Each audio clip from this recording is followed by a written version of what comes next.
I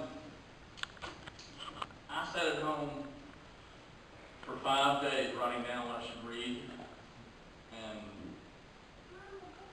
crumbled it up and threw it away and wrote 2 more pages and crumbled it up and threw it away and wrote 2 more pages. And today, I threw it all away.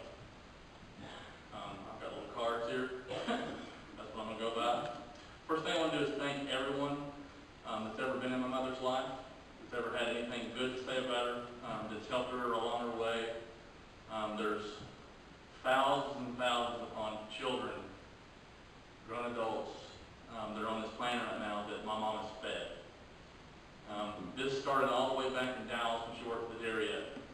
I used to go sit at the dairy with my mom, and I would sit on the counter, and I was 4 or 5 years old. I'd be drinking root beer out of a fountain, real root beer, that was the most awesome stuff in the world. And she would work, and it started from there. And from there we moved to Lake Travis in the Hudson Bay area, where we really set down roots that it's really hard to explain how deep the roots are.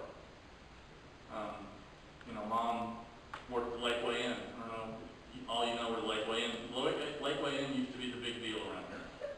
And Mom and Dad both worked there, and they constantly, work. It was always work, but somehow she seemed to allow me to get away with everything in the world.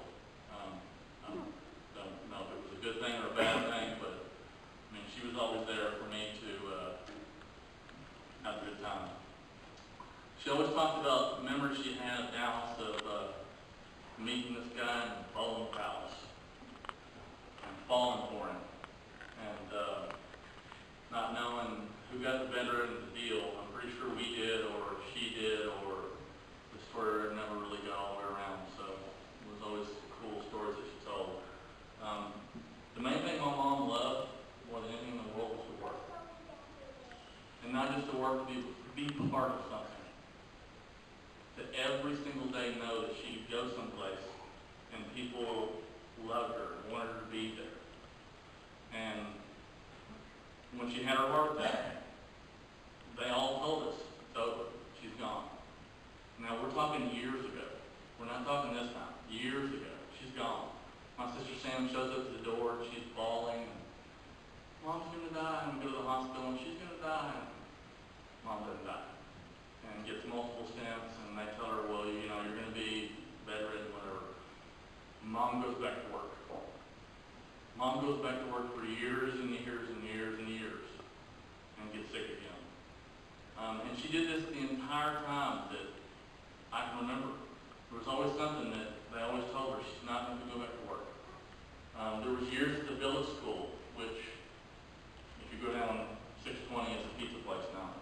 Everything's different than it used to be. But she was the cook there. She was the lunch lady there. And I haven't met anyone yet that actually knows her last name is Hicks. They all know her as Miss Beverly. And these are random people I've never met in my life. Oh, you're Mrs. Beverly's son. And I thought at first I thought that was a bad thing, and I thought, if you look in the phone book, there's thousands of Hickses, but they only think of one Miss Beverly. You don't get lost that way, I guess. She loved her grandkids more than anything in the world. Every time they walked in the room, they lit her life up. She'd smile. She'd, just turn into this joyous person. And sometimes you didn't know if she was happy or sad, because I think she was happy all the time. I never really caught her sad, even when we were in the hospital and she was fighting the nurses. And they would tell us one day she's going to get worse, and the next day she would get better. And then she would go into rehab, and she would be in rehab, and they would tell us, well, she's not going to get out of this. And then she'd get out of that. And she fought and fought and fought and fought. The only thing that I can say for all that stuff is I've spent the last year with her, real close.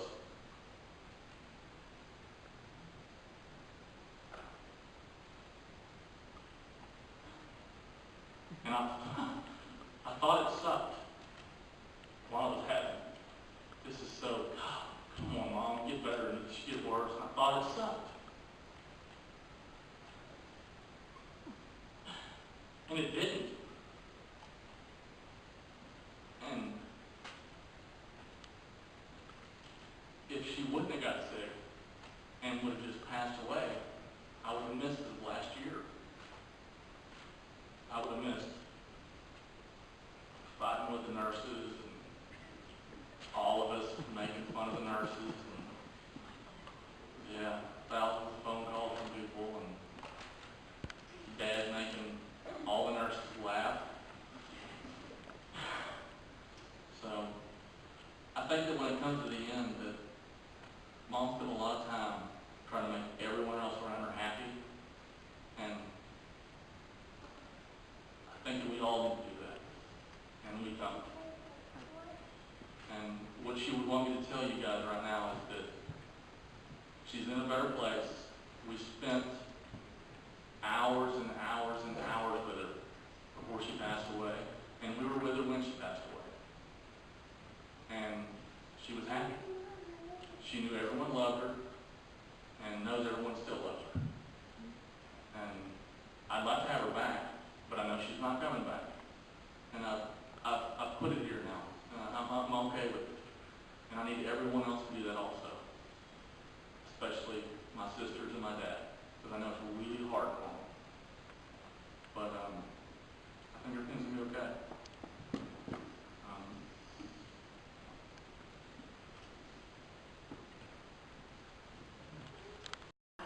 I've been thinking about it for the past week since she passed, and I just couldn't bring myself to put anything on paper, probably because that's when it makes it real, when you have to write it out. I ended up doing a slideshow instead, so you'll see that afterwards. So that was my way of writing it out, but I still wanted to say a little something. You know, through all the good times and the bad times and the good times again, you know, through us growing up, the one thing that I remember the most, no matter what, every single day, every single evening, Mom and Dad always said, "Good night, I love you, and I'll see you in the morning." No matter what. No matter if we just had the biggest fight in the world, and we're just so upset, we would still hear that from them. The biggest thing that Mom and Dad gave us was love. You know, no matter what, no matter if we didn't have very much, there was tons and tons and tons of love. And she loved a lot of people. You know, everyone was her family. Not just, you know, the blood relatives, like, you know, her immediate family and her sisters and brothers and cousins and nieces and nephews and everyone, but, you know, she had a school family, and that family was also really strong and very meaningful. And she had a church family, and then she had friends that she's known for her whole entire life that have been her family as well. So I just wanted to be here to tell y'all, you know, y'all all are family to us, and thank you so much for being here.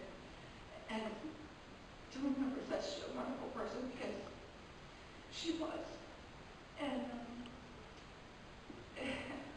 she's so funny because, you know, as we were trying to say, you know, goodbye to her on last Thursday, when we found out, and she was making sure that we were okay, and she was talking to Dad, you know, alone, and she was talking to Sam and I, and, you know, at that point she couldn't really get words across.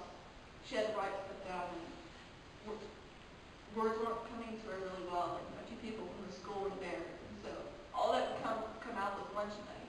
And so she wrote lunch money down, and she pointed to it and pointed to Sam, like, "You got your lunch money?" "Yeah, I got our lunch money." And she pointed to it and pointed to me, "You got your lunch money?" "Yes, Mom. We have our lunch money. We all have our lunch money." And that was like her way of making sure that we're okay and that we're going to be okay. It's like, that's her, because, you know, she's the one that was passing away, yet she was making sure everyone else was okay.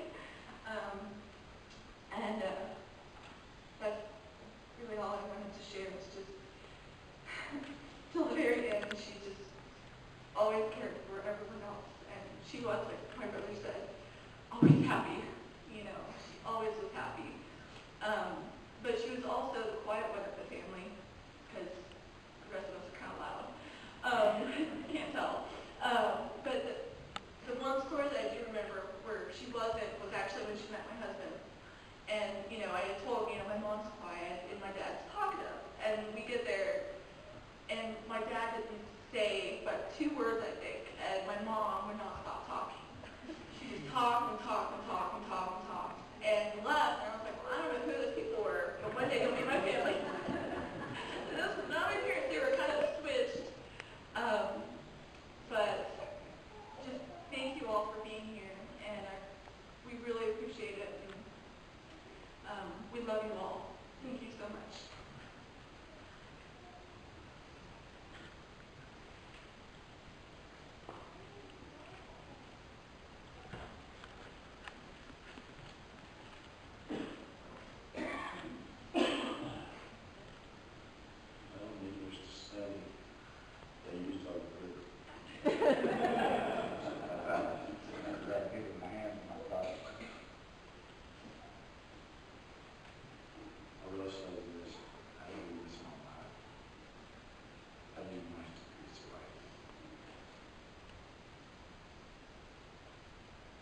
But she and I made an agreement that she got to go first, so I had to put up with all the crap that she did for years.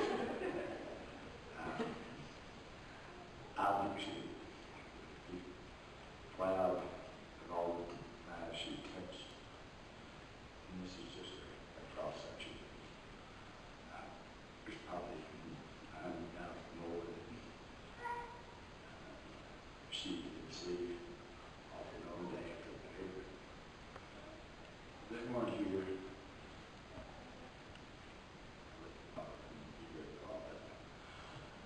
I appreciate y'all coming. She'd say this is, we consider it a celebration of life because she just made mine.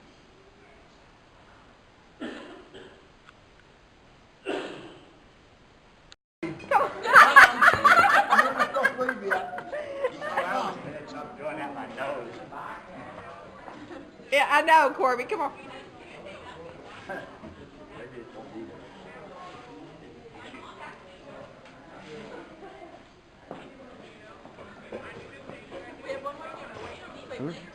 You waiting? I'm recording. Oh. Well, no. Yeah, he's coming. All right, let's let him in. He's coming. He's right there. Right there. Back there. He's got one more. Come on, camera. Come on, come on. I know. Sit down. Yes. Yeah. We can get a chair. A bar stool or something, I can get high, so I don't have to sit right. Okay, wait. Stop making me laugh. I can't hold the camera still. Okay. Okay, no, take that.